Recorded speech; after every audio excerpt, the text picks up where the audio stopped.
Я дирижирую, вы играете.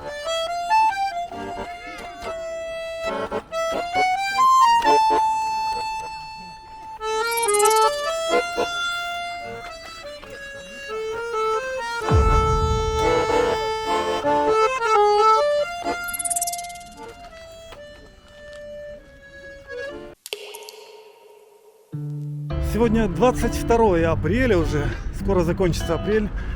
Стало намного теплее, выглянуло солнце. Сейчас плюс 16 градусов тепла в Киеве. Прогуливаемся по улочкам, ищем вход в ботанический сад. До него идти, наверное, метров 500 отсюда. От метро Дружбы народов недалеко.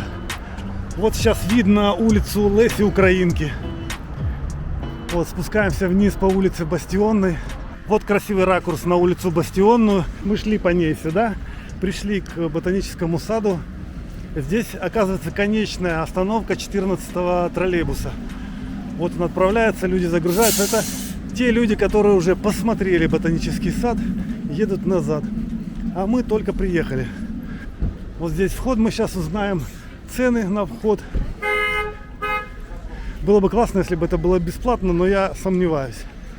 Смотрите, сколько такси всяких. Ну, народу уже здесь наблюдается немало. Сладкую вату готовят.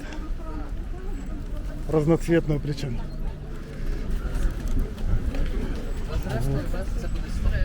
Скільки коштує у вас така? 60 гривень, отака, 80, отака 100. Она по размерам, наверное, отличается, да? 80 і 100. И везде написано, что за наличку. За наличку, видишь? А іонінські молоді куди? 100 гривень. Один билет. 200 гривень, да. Один билет 100 гривен, на двоих 200. Все, ну пойдем. Раньше можно было прикинуться верующим и пройти бесплатно сюда, в ботанический сад. Потому что, ну, типа я в монастыре, да? Ага. Сейчас проверяют так. Дякуємо. Все, друзья, мы зашли вовнутрь. И у нас открывается раз, два, три, четыре, пять, шесть, 7 направлений с этого места. И мы куда пойти, с чего начать?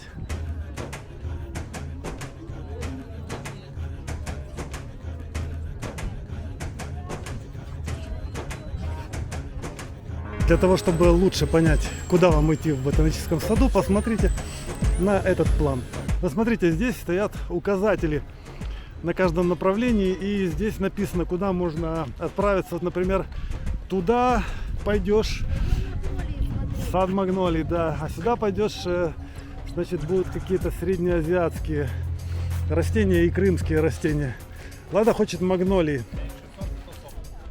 Ну что, любители флоры, фауны, ботаники и всяких красивых цветов, мы нашли первое дерево.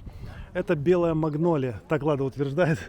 Лада еще не знает. Кстати, мы нашли и установили программку, специальную программку, по которой можно определить, вот она по наведению на цветок может рассказать нам, какое это растение. Давайте протестируем. Так, наводим.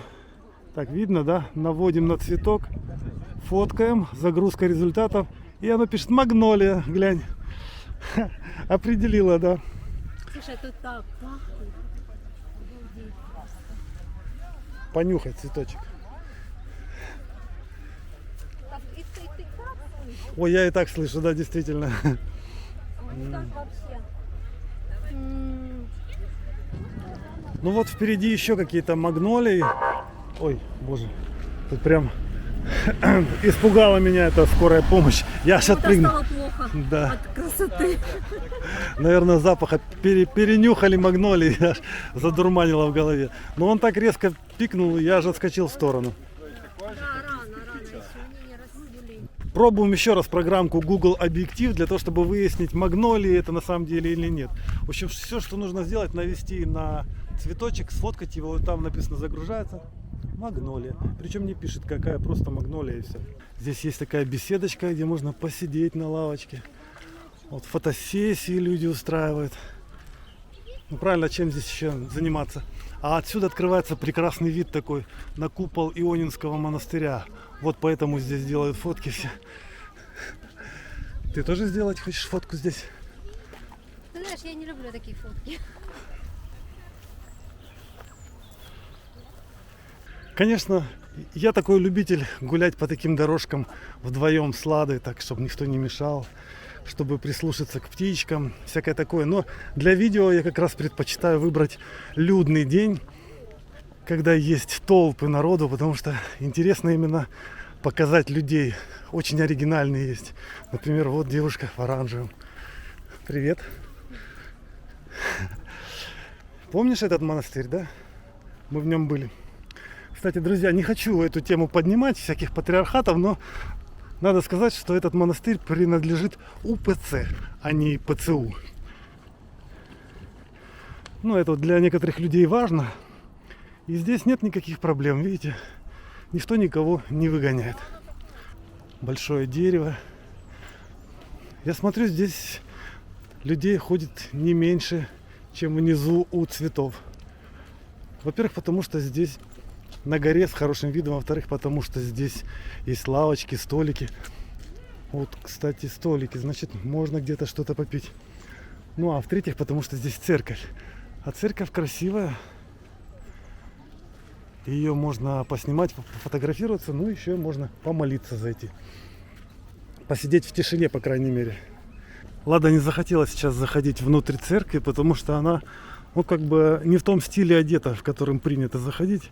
То есть дресс-код не тот, фейс-контроль она не пройдет, поэтому, ну, на ней штаны, брюки, эти джинсы, это не положено в церкви. А мне достаточно шапочку снять и все.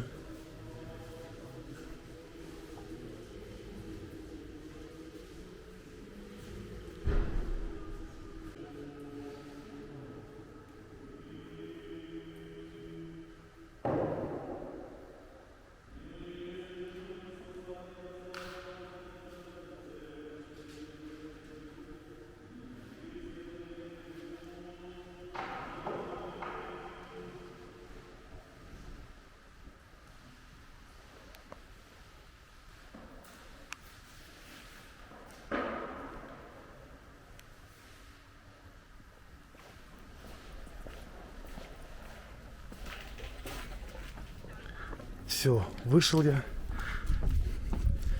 Всегда же интересно посмотреть, что внутри. Смотрите, какая колокольня деревянная. А, вот здесь можно покушать, да? Отлично. Сейчас мы здесь и попьем кофе. А я пока посмотрю на эту колокольню, покажу нашим зрителям, какая она необычная. Она деревянная, невысокая. И в ней есть 3 больших колокола, 4 даже. И вот целый ряд маленьких колокольчиков. Ну и, соответственно, она, конечно, украшена куполом небольшим таким, традиционным. Вот это подворье монастыря. Это люди с экскурсией здесь. Он идет экскурсовод, рассказывает. Я услышал фразу московского патриархату. Это, возможно, приезжие люди, не из Киева. Из Киева, да? С экскурсией ходите?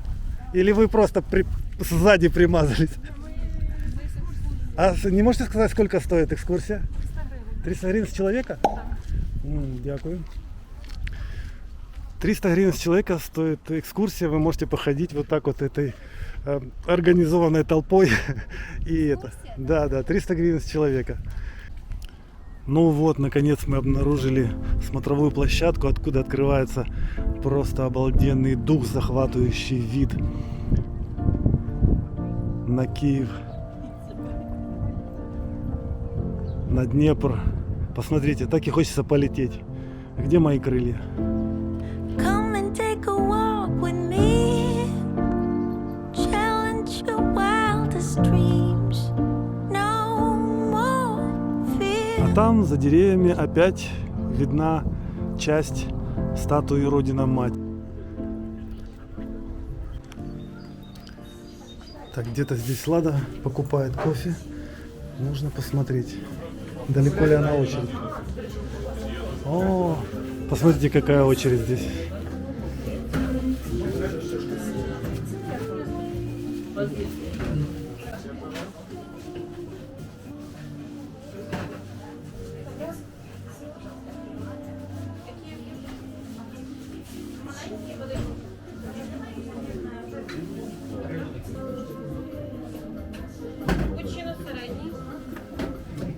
Взяли мы наконец-то себе по кофейку. В общем, по 45 гривен здесь американо с молоком. Латте там есть по 50 гривен. И еще есть капучино тоже по 50. В общем, нормальные цены для данной местности, для туристического места. Но есть минусы, да? Да, да, очень много людей, очень мало кафешек и негде присесть. То есть мы нашли эту лавочку. Вот есть столик рядышком, но нету стульчика. В общем, все страдают и ходят, вот ждут некоторые, пока мы встанем. Потом- Так что здесь нужно больше так. кафешек, больше лавочек. И нету совсем никакого транспорта, типа самокатов на прокат. Тоже очень странно.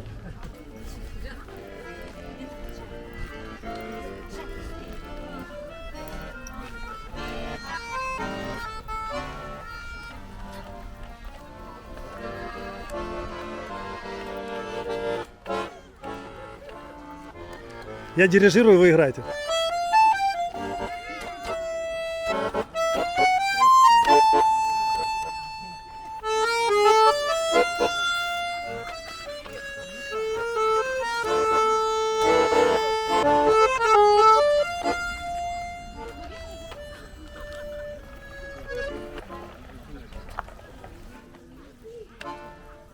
Очень музыкальный человек.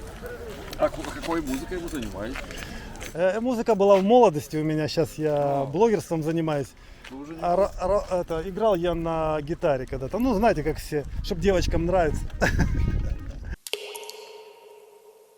Лада в очередной раз пришла к выводу, что мы сегодня пришли еще немножко рановато. Здесь, когда расцветает сирень, вообще просто божественно красиво. Вот мы пришли к месту, откуда видны купола Выдубицкого монастыря. Еще их здесь не очень хорошо видно, но сейчас мы спустимся ниже. Там будет классно. Вообще я вам скажу, здесь мы как бы заплатили за вход, но на самом деле местные жители, которые знают здесь входы-выходы, мне кажется, есть снизу тут лазейка. Вон люди пошли. Да, вот лазейка возле монастыря Выдубицкого, где можно сюда пройти бесплатно. Но поскольку мы люди воспитанные, культурные, желаем успеха, так сказать, всем предприятиям на нашей территории, поддерживаем как бы местный бизнес, поэтому мы вот решили заплатить, а не лезть через кусты, через дырки в заборах. Сейчас войду в чье-нибудь фото своей спиной, нарушу кому-нибудь кадр для того, чтобы вам показать вот эту красоту. Выдубицкий монастырь. Этот, кстати, монастырь принадлежит ПЦУ. Уже не так, как Ионинский УПЦ. И дальше вон видно Днепр, Дарницкий мост. Ну, красота, одним словом. И здесь еще такие лужайки. Люди располагаются на пикники. Здесь очень не хватает лавочек. Не хватает оборудованных мест с мангалами. Шучу про мангалы, шучу, конечно. О, посмотрите, вот эта аллея. Это просто мечта прогулочных мест. Такая аллея вот мне напоминает Крым. Игрушечные собачки. Она настоящая? Да. Ну, вот здесь очень инстаграмные места, видите, можно идти из-за кустов вот этих вот. Это кипарисы, да, или что это за деревья? Я вообще не разбираюсь. Мы, кстати, можем через эту программку определить, что это, да? Можжевельник. А, это можжевельник, друзья. Видите, чудо-программка нас просвещает. Можжевеловые заросли, и мы в них находимся. А те высокие? А высокие те, посмотри.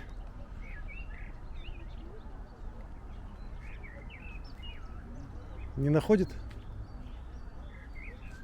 Туевик. А, туевик, видите, можжевеловые кусты и туевик. Туя. И У нас туя, да. называют туя просто. Мгм. Вот, какие мы теперь грамотные ботаники.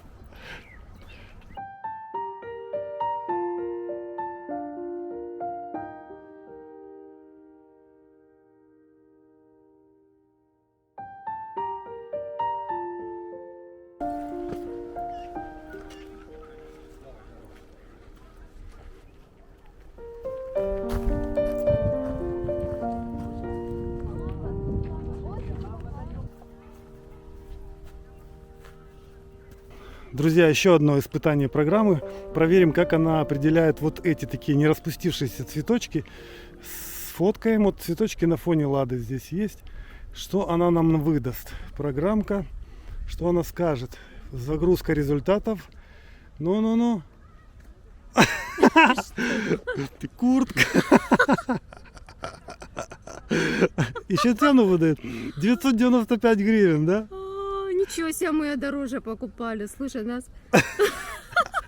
Мы хотели дерево найти, а оно нашло куртку. Ничего себе, универсально.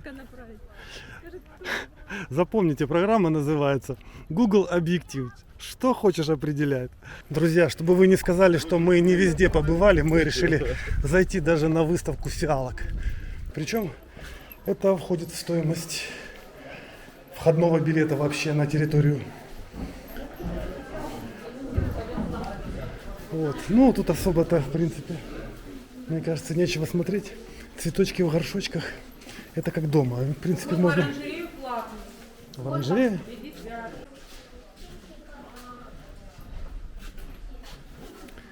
Ты взяла 2 билета, да? Билеты не дают. А, билеты не дают просто. Как джунгли. Опа, куда мы попали, друзья? Мы попали в джунгли. Вот что таится под этим куполом. Даже климат, как джунгли. Ну да, тут же климат тропический. Если бы мы сюда не зашли, мы бы не все увидели. А там какое-то внизу болотце. Так, что это у нас такое? Что это у нас? Смотрим. Араукария. Араукария. Вот такая вот. Это очень о многом нам говорит, конечно, да, очень о многом. Араукария. Все, друзья, зато мы знаем, как это называется. Это точно папуасы назвали это дерево так. Что никто бы из славян не придумал такое слово араукария. Оля, дорожки такие, смотри. Это так классно вообще. Я думала, это все, а тут смотри. Угу. Глаза разбегаются, сколько тут всего. Все написано, где, что, как называется. Ну, вообще, вот, знание этих названий нам ничего не дает вообще. Кстати, кроме того, что я вижу бамбук. Вот это же бамбук. Ну вот, это же бамбук. Ну, наверное. Кто там? А мы сейчас узнаем, подождите. Эвкалипт. Это эвкалипт. Да. Ничего себе. О, смотри, какие листья у этого эвкалипта. Классно. Никогда не видела эвкалипт. Я тоже. Вот это да, лианы. Вообще иногда прикольно узнавать название. Оказывается, то был эвкалипт. Я тоже уже через 2 А вот это что? Ничего себе, это пальма какая-то. Какая она, как столб фонарный на улице. Огромная просто пальма. Слушайте, хочу побывать в настоящем таком лесу, где это все водится, может, в таком разнообразии. И не... Ты видел? Пальму, да? Ага. Да, огромная. Если это пальма. Я вообще не видела такого никогда.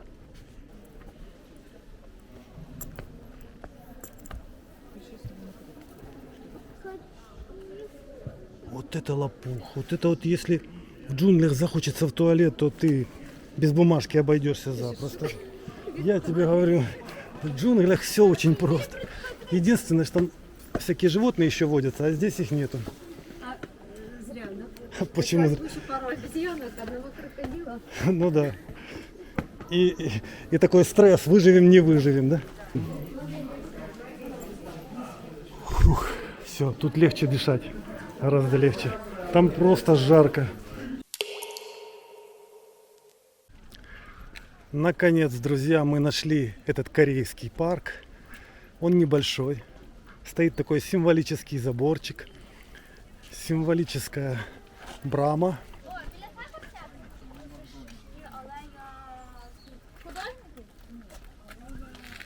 Так, я не знаю, это южнокорейский или северокорейский. Что тут надо? Это севернокорейский. Тут надо кому молиться? Ким Чен Ыну или... А, это сад, это не храм. Просто здесь не надо никому молиться. Здесь просто посмотреть, отдохнуть. Вот такое вот инстаграмное место для фоточек.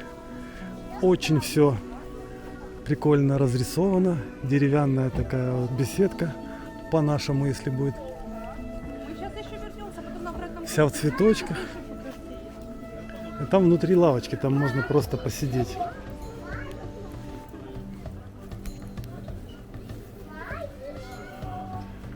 Это не религиозное сооружение, как я сначала подумал. Это парк, традиционный парк.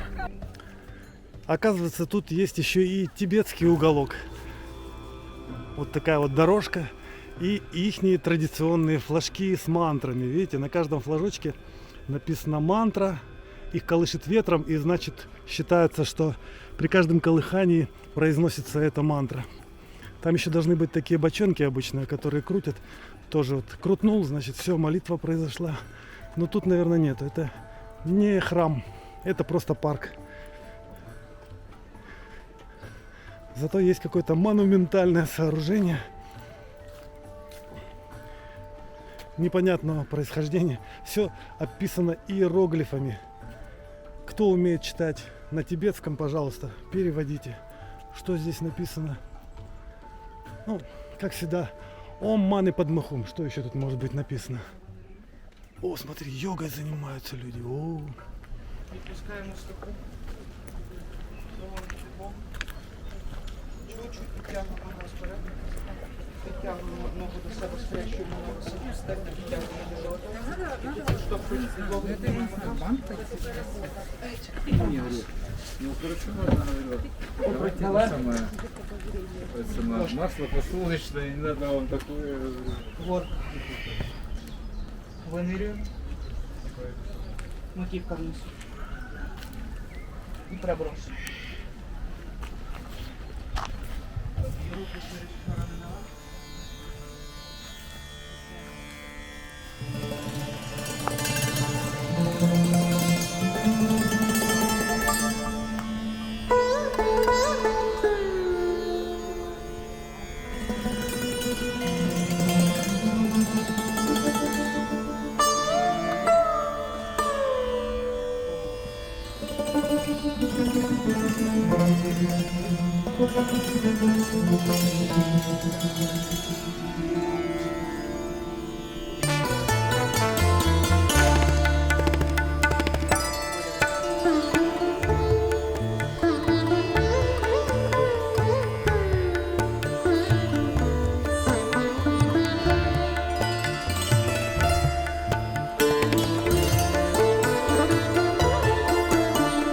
Которые занимаются такими практиками, выглядят очень долго, молодо и чувствуют себя здоровее, чем сверстники. То есть это на самом деле это хорошо бы каждому этим заниматься вообще. Особенно у нас в Украине. А почему особенно у нас в Украине? Потому что у нас все в стрессе. Вот, пожалуйста, сейчас надо выходить из этой войны, заниматься вот такими практиками. Я думаю, Друзья, короче, все на Майдан, короче, да. садимся в позу лотоса, короче, и все. И все у нас будет хорошо. И такое прекращение войны, как это, пассивное сопротивление И по Ганди. привлекаем мир. Да. А это кто? Так, это Будда. Шучу. Думаю, что это просто тибетский монах какой-то. Да, видимо, просто какой-то Да. один из гуру. Хотя, если посмотреть, знаешь, на кого он похож? На Шри Чинмоя. Вот один в один, серьезно. Друзья, кто знает Шри Чинмоя, как он выглядел, вам не кажется, что эта статуя похожа на него?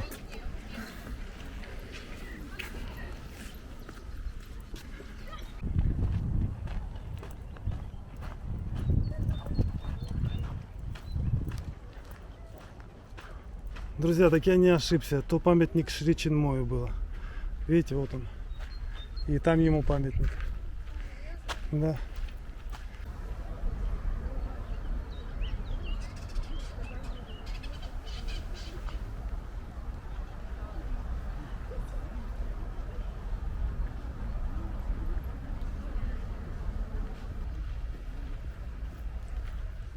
Итак, друзья, мы уже покидаем ботанический сад и хотим сделать свой вывод. Стоит или не стоит сейчас сюда приезжать? Однозначно стоит! Потому что здесь столько всего интересного. А тем более, я думаю, вы приедете сюда не сегодня, не в этот день, а завтра уже все расцветет. И Если сирень. вы хотите, чтобы у вас поднялось настроение, едьте сюда. Мы сейчас вообще летим домой. Хотя мы прошли много километров, Да. петляя по этим дорожкам. Устали уже, но так радостно, так счастливо, друзья. Спасибо всем за просмотры. Прощаемся с вами. Желаем вам мира, конечно же. Самое главное — мира, счастья. Приезжайте в ботанический сад. Повидайте здесь, напитайтесь солнцем, энергией Красотой. и позитивом. И до новых встреч в следующих наших видео. Пока.